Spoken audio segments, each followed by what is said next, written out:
Sorry, good evening.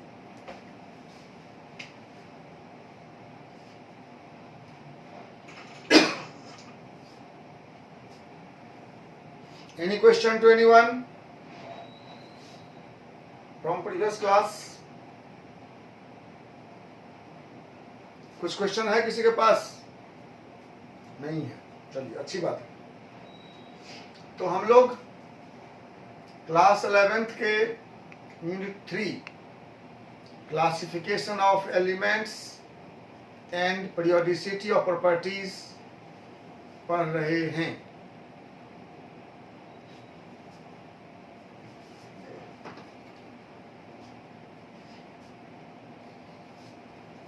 इसमें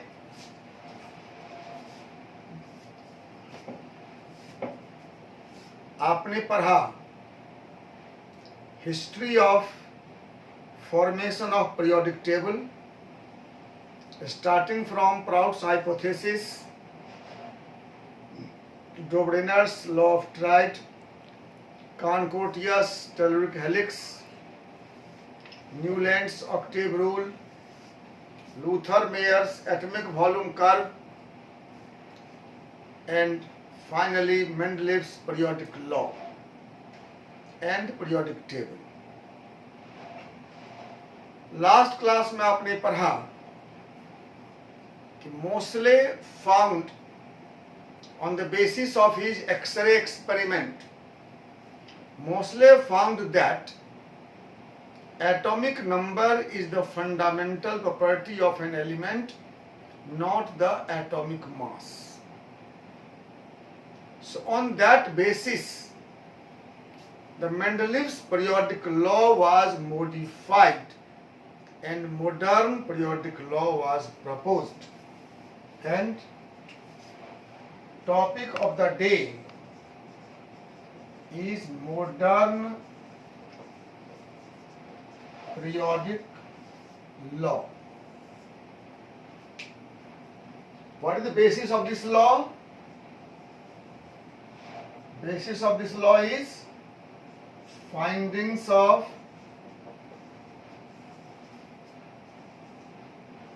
X-ray experiment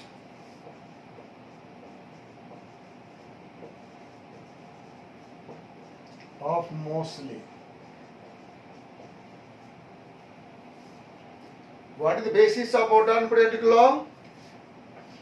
Findings of X-ray experiment performed by Mr. H.G.J. Mosley. ठीक है? You can recall, we have studied that Mosley bombarded cathode rays on nearly 40 metals and he got X-ray. He plotted two graphs, one between frequency of X-ray and atomic mass and other between a square root of frequency and atomic number, and he got a straight line in the plot of atomic number. So on that basis he proposed that atomic number is the fundamental property of any element. यही basis है, इसी basis पर modern periodic law दिया गया और एक ही word बदला। मोस्ले के लॉ में, सॉरी मेंडलीफ के लॉ में क्या था? Properties of elements are periodic functions of their atomic masses. वो बदला और बदला में क्या आया? Properties of elements are periodic functions of their atomic number. ठीक है, बात समझ गए? On the basis of findings of Mosley's X-ray experiment, Mendeleev's periodic law was modified. ठीक है, क्या बेसिस हुआ? Findings of X-ray experiment of mister Moseley. और क्या मॉडिफाइड हुआ? मॉडिफाइड हुआ कि properties of elements are periodic functions of their atomic number. Means that if elements be arranged in order of increasing atomic number, then after certain interval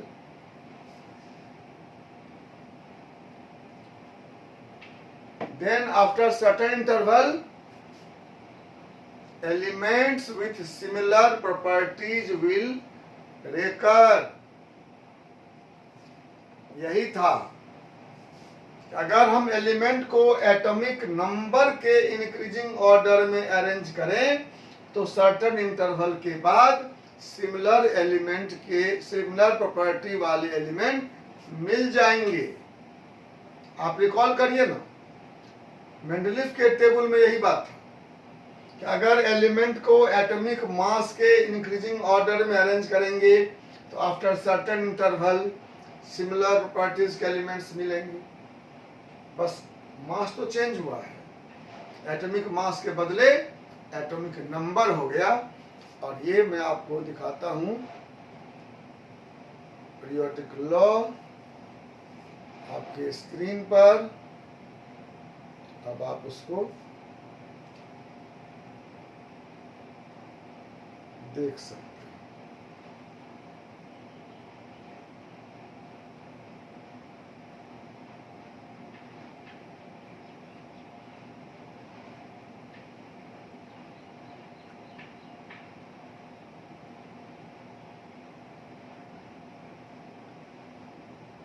ये है modern periodic law, दिख रहा है, दिख रहा है ना?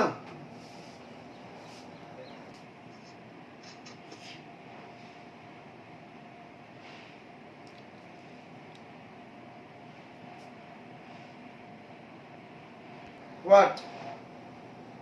Periodic functions of their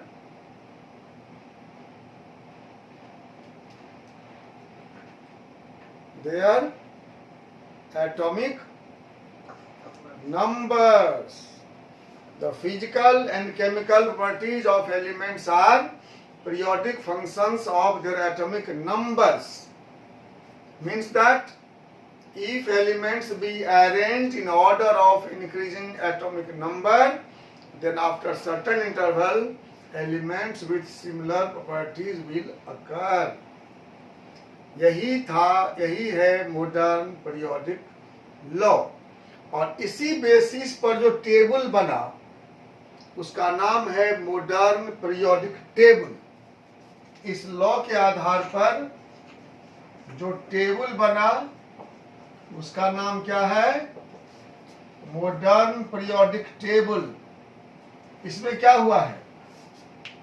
ये टेबल है, a table of elements obtained by arranging elements in order of increasing atomic number and collecting similar elements together. A table obtained by arranging elements in order of increasing atomic number and collecting similar elements together is called modern periodic table.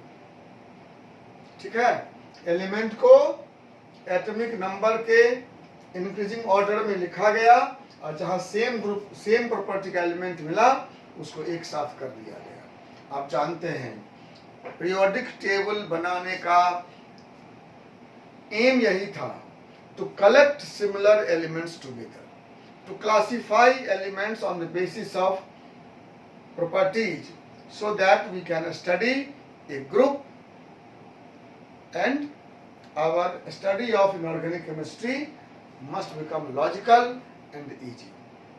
यही main M था, यही किया गया। इसका नाम पड़ा modern periodic table. इस table में भी 7 groups and 9 groups and 7 periods थे। मोस्ले के टेबल में भी 9 ग्रुप्स और 7 पीरियड ही थे। और सबसे बड़ी बात, मेंडलीफ ने जब टेबल बना लिया, एलिमेंट को एटॉमिक नंबर के इंक्रीजिंग ऑर्डर में लिखा सेम प्रॉपर्टी वाले को कलेक्ट करके टेबल बना लिया। बहुत खुश था वो कि मेंडलीफ जैसे बड़े साइंटिस्ट के थ्योरी को काटकर हमने नया थ्योरी दिया है, नया टेबल बनाया है। लेकिन जब वो टेबल को सामने लेकर बैठा कंपेयर करने कि मेंडलीफ के टेबल से क्या क्या हमने चेंज किया है, तो बहुत निराश हुआ, बहुत निराश हुआ। क्यों? एक भी एलिमेंट का पोजीशन चेंज नहीं हुआ था। मानो कि मेंडलीफ ने मॉडर्न पीरियोडिक लॉ के बेसिस पर ही टेबल बनाया हो, ऐसा लग रहा था। एक भी एलिमेंट का पोजीशन चेंज नहीं हुआ, नियम बदल गए, टेबल वही रह गया। मैंने आपसे कहा था जब हम लोग लिमिटेशंस पढ़ रहे थे तो मेंडलीफ के टेबल में कमी सिर्फ यही है कि टेबल बिल्कुल सही है। वो टेबल आज भी सही है। मेंडलीफ, आप देखे थे, मेंडलीफ ने अपने ही बनाए हुए कई नियमों को छोड़ दिया था। ये टेबल ईमानदारी से बनाया था। मैं बार बार कहता हूं, कोई भी काम ईमानदारी से करेंगे तो जिंदगी में सफल होंगे। तो टेबल वही रह गया। बहुत से बातों की व्याख्या हो गई। जो लिमिटेशन निकाले थे हम लोग, आइसोटोप के लिए जगह नहीं है। अब एटॉमिक नंबर जब आधार पर अरेंज करेंगे तो आइसोटोप का जगह नहीं चाहिए। सभी आइसोटोप के एटॉमिक नंबर एक ही होते हैं। आइसोबार का जगह नहीं था, नहीं चाहिए, क्योंकि आइसोबार के एटॉमिक नंबर डिफरेंट होते हैं, तो डिफरेंट प्लेस पर हैं। वो जो एनोमलस पेयर था, 3 cobalt nickel argon potassium tellurium iodine, atomic number के आधार पर वो भी सही हो गया। तो मेंडलीफ के टेबल के जो एनोमलीज थे वह नियम बदलने से सही हो गए, टेबल वही रह गया। उसके बाद से भी लोगों ने टेबल को मॉडिफाई करने का प्रयास किया। आपको याद होगा जो मेंडलीफ का टेबल है वह किस तरह का है। ऐसा टेबल है, first, second, third, fourth, fifth, sixth, seventh, eighth और 0, जिसमें फर्स्ट से 7 तक ए बी है। 8 और 0 में कोई ए बी नहीं है। Group first to 7th are divided into sub group A B. जो देखे थे एलिमेंट हम लोग कि थोड़ा सा डिफरेंट प्रॉपर्टी का था साथ में, तो उसको सब ग्रुप ए बी कर दिया गया। फिर भी एलिमेंट का पोजीशन वही रहा। इस टेबल में कोई चेंज नहीं हुआ। इसके बाद इस ए बी को सेपरेट कर दिया गया। सोचिए क्या हुआ। ऐसे फर्स्ट ए बी है ना, तो फर्स्ट ए बी हो गया फर्स्ट ए और फर्स्ट बी अलग अलग, second A second B, third A third B, ऐसे अलग अलग कर दिया गया। तो टेबल का रूप कैसा हो गया?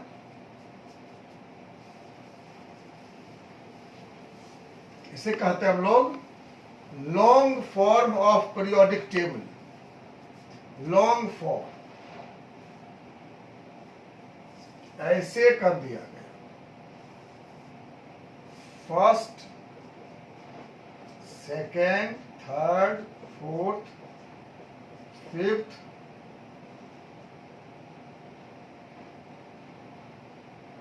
सिक्स्थ, सेवेंथ, एट्थ, फिर फर्स्ट, सेकेंड,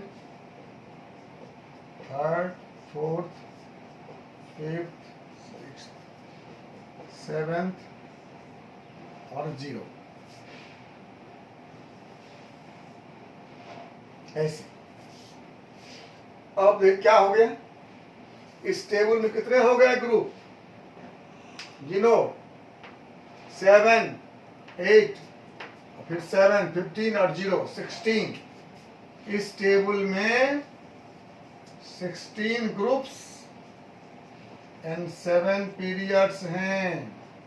पीरियड्स अभी भी 7 ही है। मेंडलीफ के ओरिजिनल टेबल में याद रखिए 8 ग्रुप 7 पीरियड थे। इनर्ट गैस के डिस्कवरी के बाद 9 ग्रुप 7 पीरियड हुए, है ना। मेंडलीफ में हो गए 9 ग्रुप्स एंड 7 पीरियड्स। ये बोर और एंगल ने बनाया था। इसमें हो गए 16 ग्रुप्स एंड 7 पीरियड्स। इसमें एक प्रॉब्लम है, इसमें दो स्थिति है, दो मान्यताएं हैं। एक मान्यता है कि ये first A, second A, third A, fourth A, fifth A, sixth A, seventh A, first B, second B, third B, fourth B, fifth B, sixth B, seventh B और 0। पहला 7A और फिर अगला 7B, ऐसा। दूसरा है कि ऊपर है सब A और जो नीचे है वो सब B। आपको मिलेगा, बुक देखेंगे, बुक सब में। कुछ बुक्स में फर्स्ट 7A और फिर 8 और फिर 7B और 0। कुछ बुक्स में है ऊपर वाला सब A और नीचे वाला सब B। मतलब first A, second A, third B, fourth B, fifth B, sixth B, seventh B, 8, फिर फर्स्ट B, सेकेंड B और यहाँ third A, fourth A, fifth A, sixth A, seventh A, 0। दो तरह का सिस्टम है, एक अमेरिकन सिस्टम है, एक इंग्लिश सिस्टम है। हमारे एनसीईआरटी में यही सिस्टम दिया हुआ है। एनसीईआरटी आपके पास है, आप देखिएगा, उसमें पहला 7A है, फिर 8 है और फिर 7B है। हम लोग तो एनसीईआरटी को फॉलो करेंगे, तो एनसीईआरटी अपना सिलेबस है, ठीक है। वैसे भी सही है, साले की बहुत गलत है। तो लेकिन कंट्रोवर्सी तो हो रहा था। किसी बुक में अगर आप देखते हैं ये थर्ड A है, किसी और बुक में 3B है, किसी कंट्री में ये थर्ड A है, किसी कंट्री में थर्ड B है। इस कारण से कुछ परेशानी हो रही थी, ठीक है।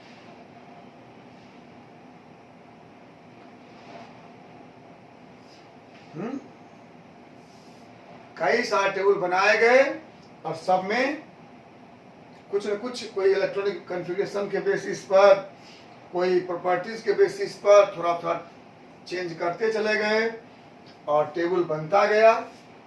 लेकिन ये कंट्रोवर्सी रह गया कि फर्स्ट सेकेंड तो A ठीक है, ये भी B सही है, थर्ड से लेकर 7 तक एक सिस्टम में A है, दूसरे सिस्टम में B है।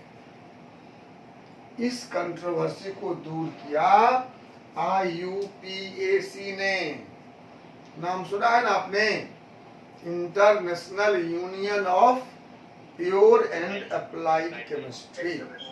हाँ, जैसे पॉलिटिकल सिस्टम के लिए UNO है, वैसे हमारे केमिस्ट्री में कोई भी इंटरनेशनल प्रॉब्लम होगा उसको सॉल्व करने के लिए IUPAC है। जब भी कोई कंट्रोवर्सी होता है तो IUPAC उसको सॉल्व करती है। हम उसकी बात करते हैं बाद में। अभी आप बताइए कि अभी तक समझे क्या। अभी तक मैंने आपको बताया कि मोस्टली का जो एक्सरे एक्सपेरिमेंट का फाइंडिंग था कि एटॉमिक नंबर पर ही एलिमेंट का प्रॉपर्टी डिपेंड करता है। उस आधार पर मेंडलीफ के लॉ को मॉडिफाई किया और मॉडर्न पीरियोडिक लॉ दिया। वो लॉ क्या है? Properties of elements are periodic functions of their atomic number, ठीक है। और इस लॉ के आधार पर फिर टेबल बना, मतलब एलिमेंट का टेबल बना, एटॉमिक नंबर के बढ़ते क्रम में अरेंज किया और सिमिलर प्रॉपर्टी वाले को एक साथ कलेक्ट किया, टेबल बन गया। उस टेबल में लेकिन मेंडलीफ के टेबल से कोई परिवर्तन, एक भी एलिमेंट के पोजीशन में कोई चेंज नहीं। ठीक, उस टेबल को बाद में बोर और रेंगे ने मॉडिफाई करके लॉन्ग फॉर्म दिया। इसका नाम है long form of periodic table या एक्सटेंडेड पीरियोडिक टेबल। क्या क्या उसने, तो सब ग्रुप जो ए बी साथ था, first A B second A B, तो फर्स्ट ए अलग कर दिया, फर्स्ट बी अलग कर दिया, सेपरेट कर दिया। देखो फर्स्ट ए यहां है और फर्स्ट बी यहां है, फिर भी रिलेटिव पोजीशन में चेंज नहीं हुआ है एलिमेंट का। जो मेंडलीफ ने अरेंज किया था वही अभी भी है, नियम बदलते जा रहे हैं, मेंडलीफ का टेबल हर में फिट हो जाता है। तो ये हुआ long form of periodic table. ये मॉडर्न लॉ के आधार पर मतलब एटॉमिक नंबर के इंक्रीजिंग ऑर्डर में लिखा गया है और सेम प्रॉपर्टी वाले को एक साथ कलेक्ट किया गया है। आप जानते हैं इसको हम लोग ग्रुप बोलते हैं, जो वर्टिकल कॉलम्स हैं इसको ग्रुप बोलते हैं। इसमें सिमिलर एलिमेंट की प्रॉपर्टी है और जो हॉरिजॉन्टल रो है उसको पीरियड बोलते हैं। इसमें एलिमेंट एटॉमिक नंबर के बढ़ते हुए क्रम में है। ठीक है, अब ये जो कंट्रोवर्सी हुआ 3rd to 7th में, कोई सिस्टम में ए कहता है कोई बी कहता है, तो IUPAC ने कहा इसको हटाओ, अब ए बी नहीं रहेगा और ग्रुप नंबर को भी इंडो अरबिक नंबर में लिखो 1 2 3 में। ठीक है, तो IUPAC ने पहला काम क्या किया, सब ग्रुप ए बी वाला सिस्टम को समाप्त कर दिया, no A B. Number 2, group number को भी इंडो अरबिक नंबर में लिखेंगे, नंबर 3, नंबर 2। और नंबर 3 ये जो ट्राइड था ग्रुप 8 में देखे होंगे आप, ग्रुप 8 था 3 एलिमेंट, कल दिखाए थे आपको, कहा उसको 3 भाग में बांट दो, ग्रुप 8 9 10 कर दो। ठीक है, 3 काम किया IUPAC ने, क्या सब, ए बी सिस्टम को समाप्त कर दिया और क्या किया, ग्रुप नंबर को इंडो अरबिक नंबर में लिखने का आदेश दिया। ऐसे ये जो था पहले ये ग्रुप 8 थे, उसको 3 भाग में बांट दिया 8 9 10।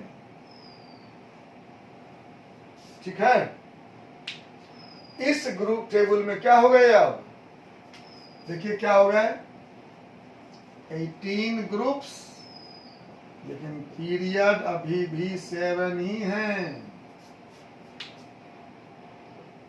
अभी जो जिसको हम लोग मॉडर्न टेबल कहते हैं, अल्ट्रा मॉडर्न पीरियोडिक टेबल, जो IUPAC टेबल। हाँ बेटा, इंडो ये 1 2 3 लिखते हैं आप लोग, ये नंबर लिखते हैं हम लोग 1 2 3। इसका नाम क्या है पता है, इसका नाम इंडो अरबिक है। जैसे इसको रोमन बोलते हैं ना, ये रोमन नंबर है, इसको इंडो अरबिक बोलते हैं। ठीक है, तो जो मॉडर्न टेबल है IUPAC टेबल, उसमें 18 ग्रुप्स हैं। अभी यही टेबल हम लोग पढ़ते हैं।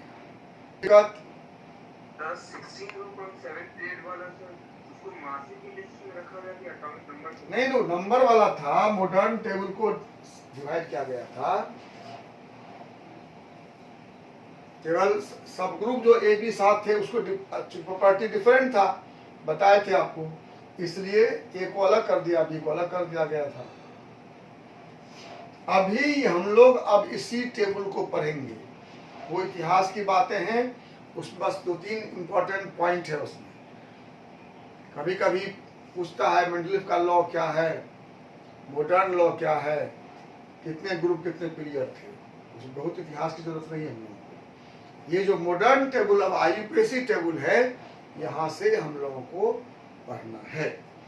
ठीक है, और चूंकि अब ये टेबल बना है एटॉमिक नंबर के बेसिस पर, और आप जानते हो एटॉमिक नंबर के बेसिस पर हम लोग एटम का इलेक्ट्रॉनिक कॉन्फ़िगरेशन लिखते हैं,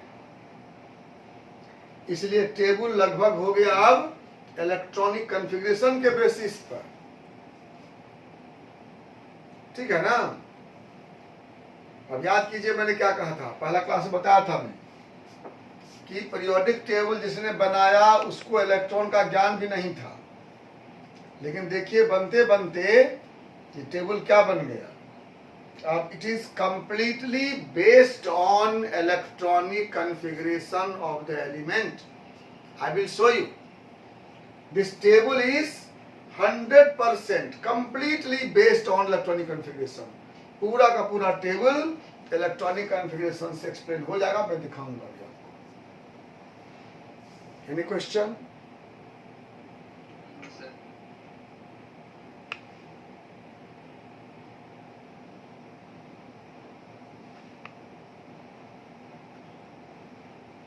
ठीक है, आईपी टेबल में क्या हो गया है, ग्रुप नंबर को हम लोग 1 to 18 लिखते हैं और सब ग्रुप ए बी का कोई यूज नहीं रह गया। ग्रुप 8 को 3 ग्रुप्स में डिवाइड कर दिया गया। ठीक है, इस टेबल में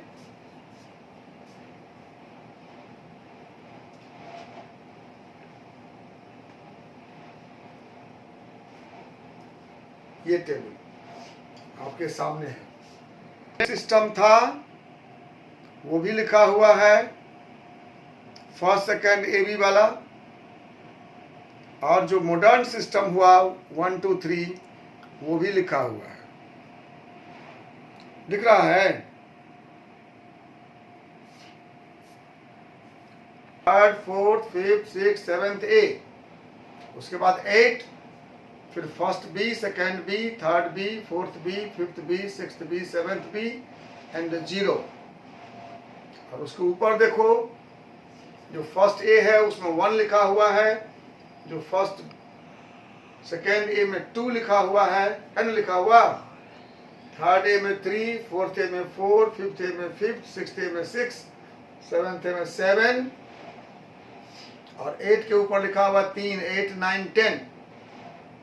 फिर फर्स्ट बी के ऊपर 11, सेकेंड बी के ऊपर 12, third B 13, fourth B 14, fifth B 15, sixth B 16, seventh B 17 और 0 को लिखा हुआ है ग्रुप नंबर 18।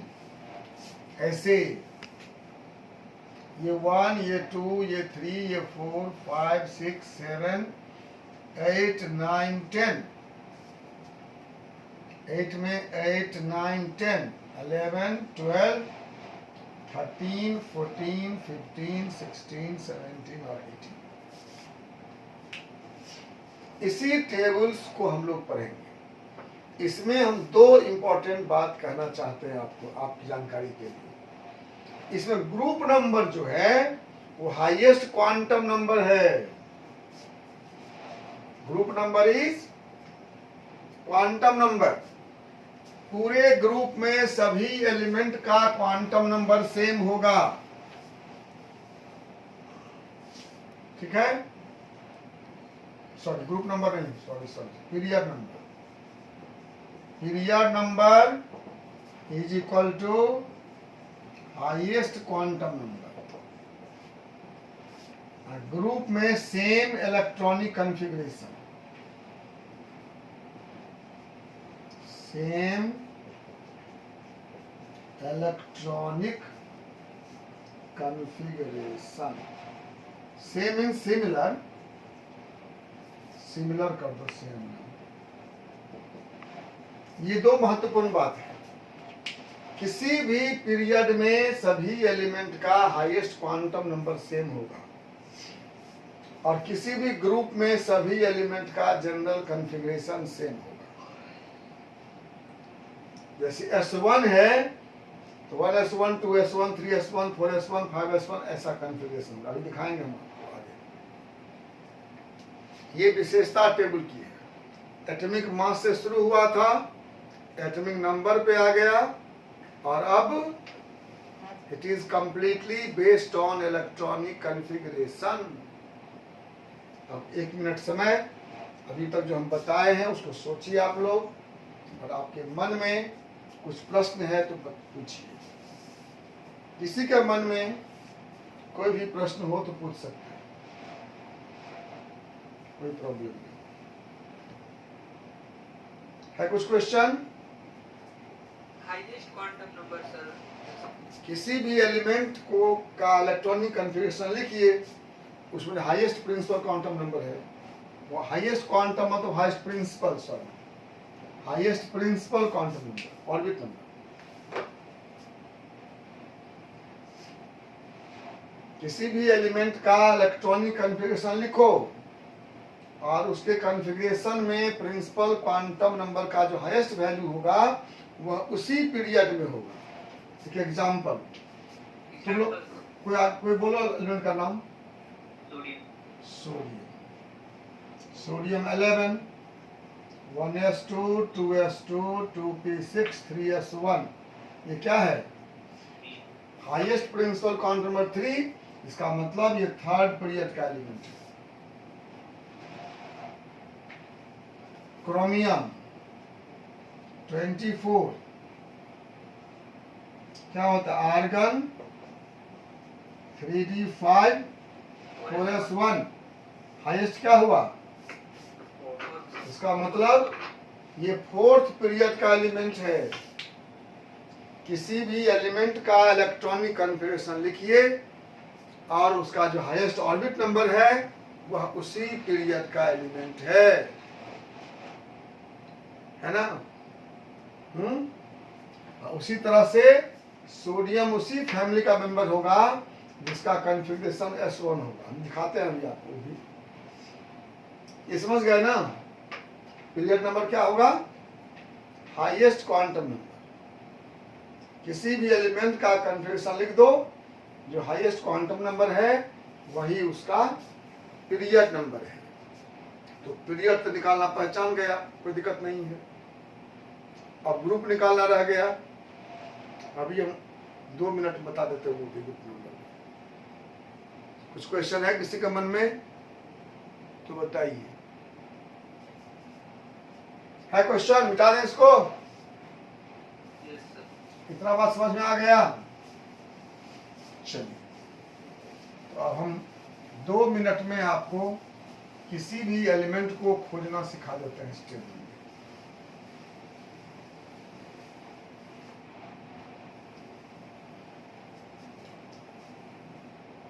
किसी भी एलिमेंट को बहुत आसानी से आप इस टेबल में खोज पाएंगे, आप देख लेंगे बाद में घर में।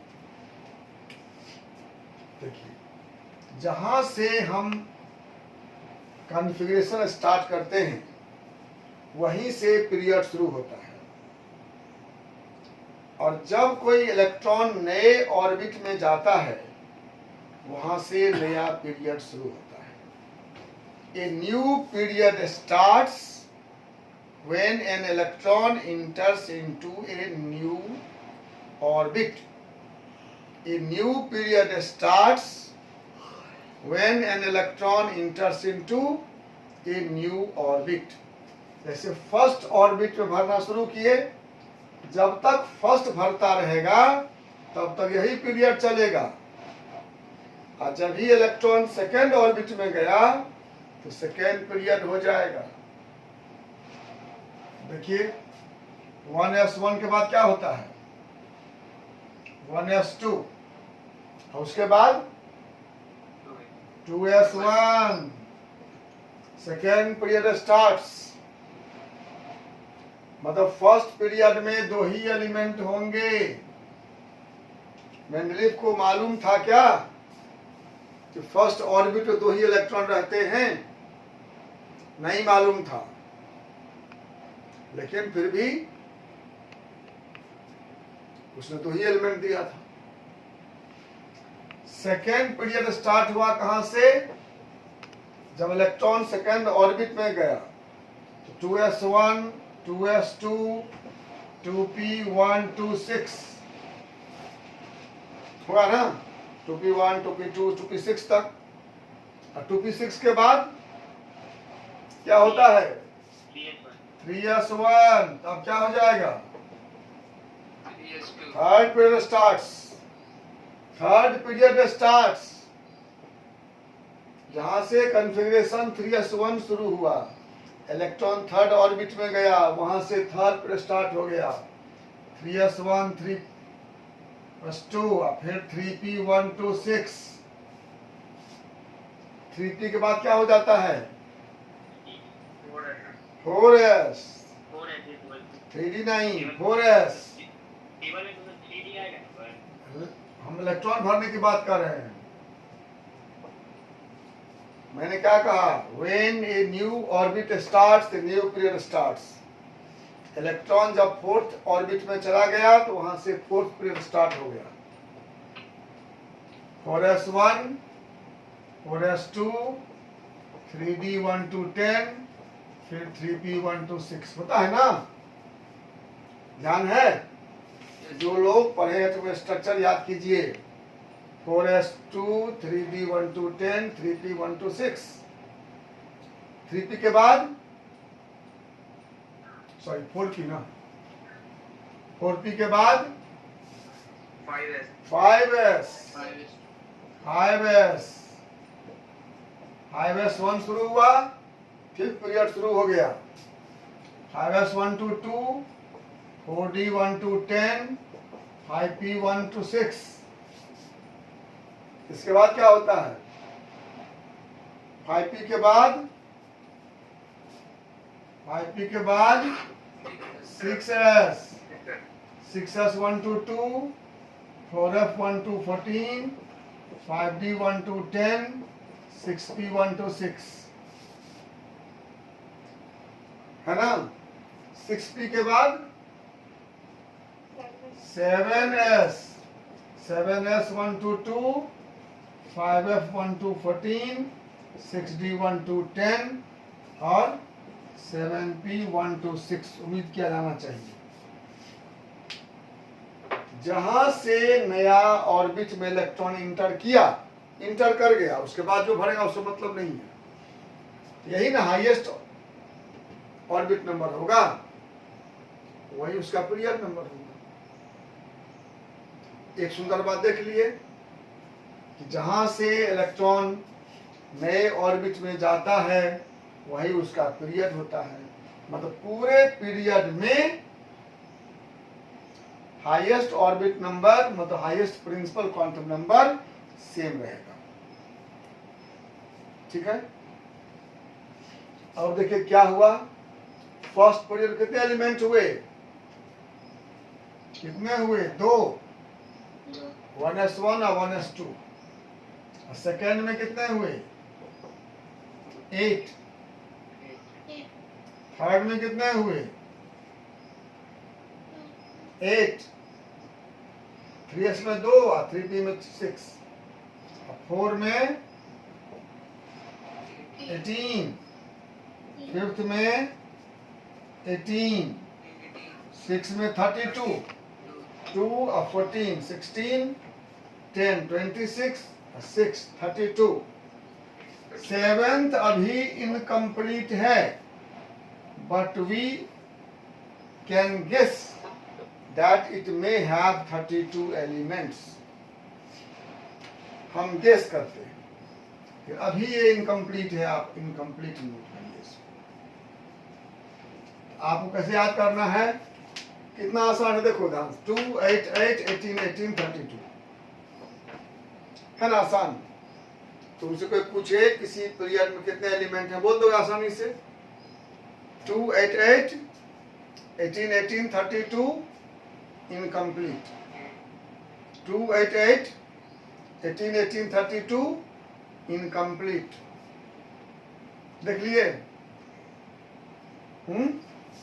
तो ये हुआ पीरियड के लिए। अब देखिए ग्रुप के लिए। 2 मिनट में ग्रुप भी समझ जाएंगे आप, कोई दिक्कत नहीं है। अभी तक कुछ मन में प्रश्न है तो बताइए। किसी के मन में कुछ क्वेश्चन है? नहीं समझो तो बोलो। जो नए बच्चे आए हैं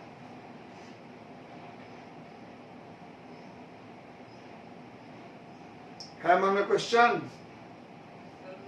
इनकम्प्लीट रहता है सर। कौन? E7 E7 मतलब?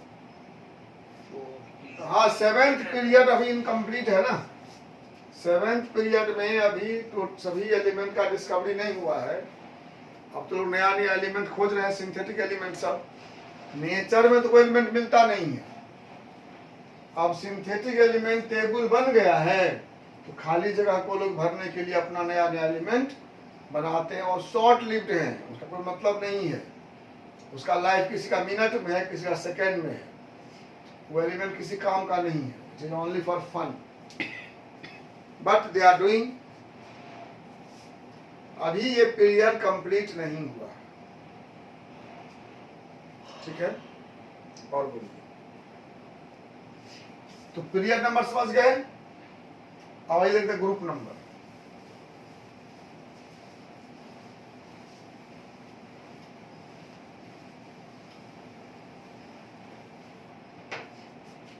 ये जो टेबल है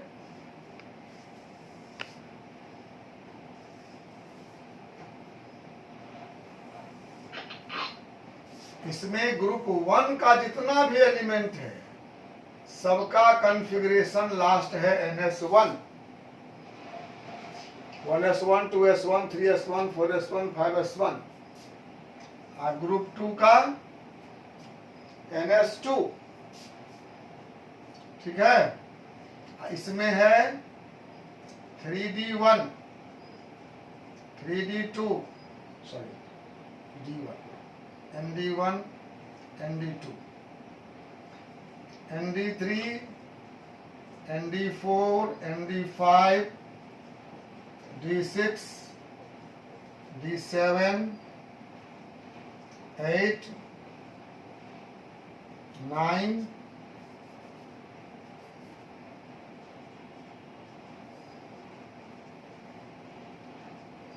10, no sorry 1 से नहीं, ये शुरू होता है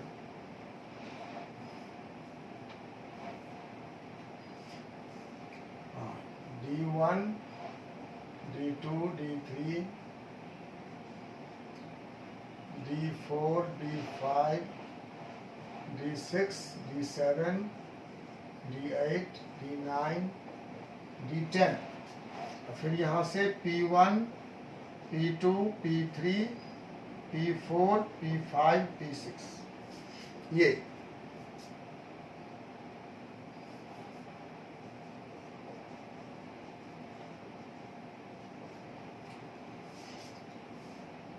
ये S1 टोटल S1, ये सब S2, ये सभी D1, ये D2, ऐसे ये सारे P1। पूरे ग्रुप में जितने होंगे 2P1, 3P1, 4P1, 5P1, 6P1 ऐसे होंगे। पूरे ग्रुप का जनरल इलेक्ट्रॉनिक कॉन्फ़िगरेशन सेम होगा। इसमें सब D10 वाला होगा और नीचे है F वाला। आपको मालूम है पीरियोडिक टेबल के नीचे दो रो में एक्टिनोइड्स और लेंथेनोइड्स रखे हुए। ये हैं F1 से F14, ये 4F वाले हैं और ये 5F वाले हैं।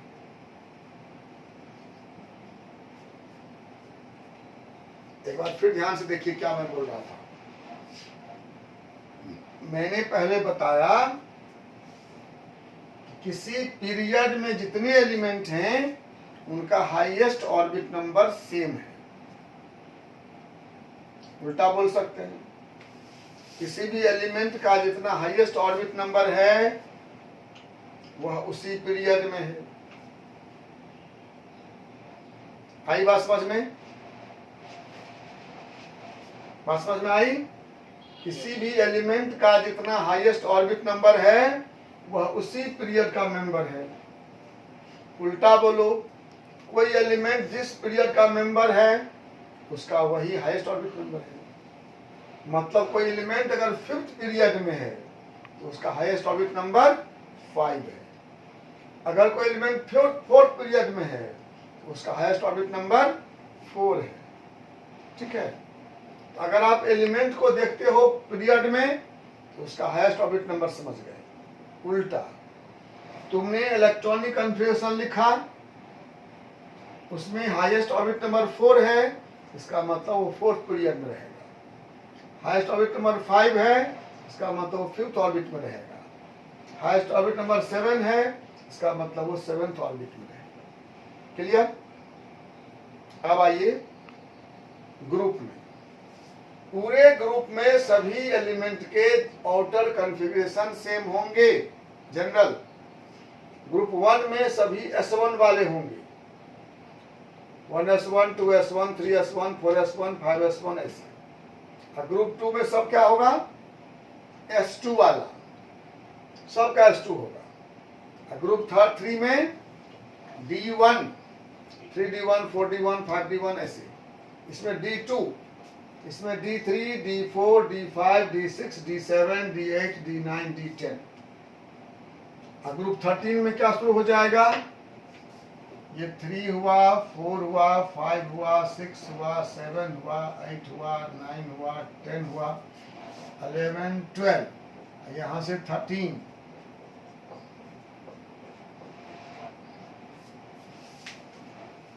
अब तुम इसको देखकर बताओ कि क्या कॉन्फ़िगरेशन देखकर तुम लोग ग्रुप नंबर बोल सकते हो कि नहीं बोल सकते? बताइए। 3 पेंट करेगा तो 3 होगा, नहीं तो उस पे 10 ऐड कर देंगे। सर अगर ब्लॉक में होगा तो वही हो जाएगा उसका जो 1s1 है तो फिर s1 है तो फिर वही हो जाएगा। और अगर b ब्लॉक में है तो सर 2 जोड़ देंगे जितना उसमें वैलेंस इलेक्ट्रॉन है, और p ब्लॉक वाले में 10 जोड़ देंगे। हाँ 10 जोड़ेंगे, ध्यान से देखिए। 12 जोड़ेंगे। हाँ देखिए, Yes, 12। बिल्कुल सही। अगर लास्ट में NSX है तो ग्रुप नंबर X है। ठीक है, NS1 है तो ग्रुप 1, NS2 है तो ग्रुप 2। अगर लास्ट में NPX है तो ग्रुप नंबर X+12 है ना? P1 है 13, P2 है 14, P3 15, P4 16, P5 17, P6 18। देख रहे ना? अगर लास्ट कॉन्फ़िगरेशन NPX है तो ग्रुप X+12, अगर लास्ट में NDX है तो ग्रुप नंबर X+2। D1 वाला 3 में, D2 वाला 4 में, D3 वाला 5 में, D10 वाला 12 में। चलिए देख कहाँ पहुंच गए। लगता है कि टेबल कंप्लीटली इलेक्ट्रॉनिक कॉन्फ़िगरेशन पर बेस्ड है और आपसे क्वेश्चन पूछेगा। आप इस बात को याद रखिए कि this periodic table is completely based on Aufbau principal.